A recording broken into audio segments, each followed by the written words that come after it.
আমরা সবাই জানি শক্তি ছাড়া আমাদের আধুনিক জীবন এক মুহূর্তও চলবে না।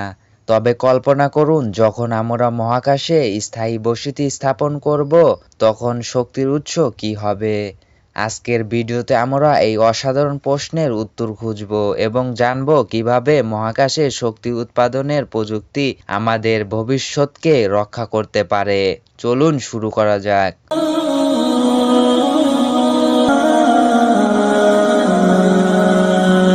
মহাকাশে সৌরশক্তি হতে পারে এক গুরুত্বপূর্ণ শক্তির উৎস।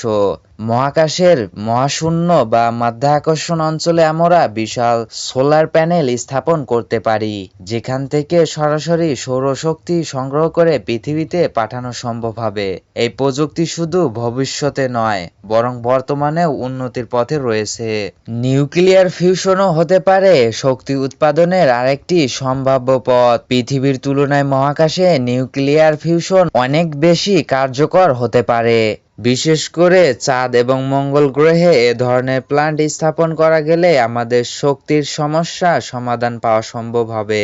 আরও চিন্তা করা যায়, মহাকাশে অন্যান্য প্রাকৃতিক শক্তির উৎস যেমন মহাজাগতিক রশ্মি বা প্রাকৃতিক উৎপাদন থেকে শক্তি উৎস।